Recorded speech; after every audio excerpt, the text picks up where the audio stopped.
Je pense que c'est autre chose parce qu'on n'a pas des machines qui font autant de bruit. On a du scotch et des ciseaux.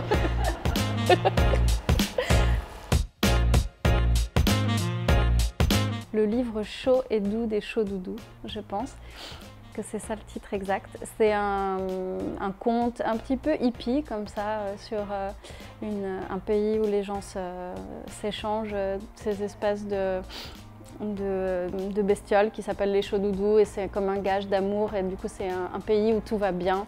Et puis il y a, je crois, une sorcière qui arrive et qui distribue à la place des chauds doudous des froids piquants et du coup qui met le bazar dans ce monde où tout va bien. Du coup voilà, c'était une histoire assez bienveillante avec des dessins très fournis, avec un univers assez riche comme ça. Comme avec mon frère et ma soeur, on est assez rapprochés en âge, on était longtemps dans la même chambre. Du coup, aussi, il y avait ce rituel de lecture qui pouvait être partagé. Et aussi, mon père venait, peut-être pas tous les soirs, mais quasi, nous raconter une histoire qu'il inventait lui-même. Et du coup, c'est vrai que à la fois les livres d'images, les livres d'histoire et les histoires tout court, c'était quelque chose d'assez présent dans mon enfance. Ouais. Plutôt penser au plaisir qu'un enfant peut avoir à découvrir mes images, je sais pas, voir l'agencement des couleurs, les personnages et peut-être aussi parce que je suis moins dans l'écriture que dans l'illustration. Enfin, je suis avant tout plus illustratrice et enfin, voilà, je suis moins à l'aise avec les mots.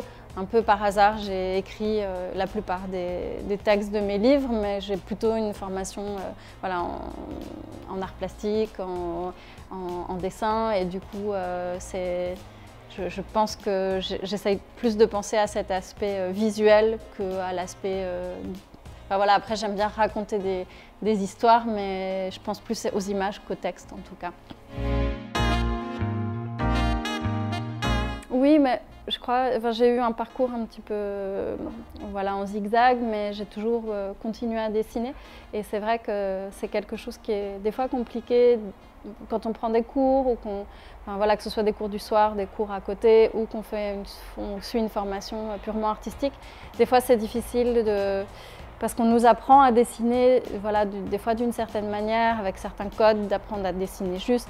Je sais que j'ai fait des cours de modèles vivants où j'étais pas du tout à l'aise parce que pour moi, voilà, il fallait dessiner juste dans les bonnes proportions. Et je me rends compte après que c'est aussi difficile de désapprendre ensuite pour trouver son style, sa manière de s'exprimer. Bon, j'ai toujours envie d'expérimenter, de faire des nouvelles choses et c'est toujours difficile d'être satisfaite de mon travail. À chaque fois que je finis un bouquin, j'ai envie de le mettre à la poubelle et de faire complètement autre chose. Et je crois que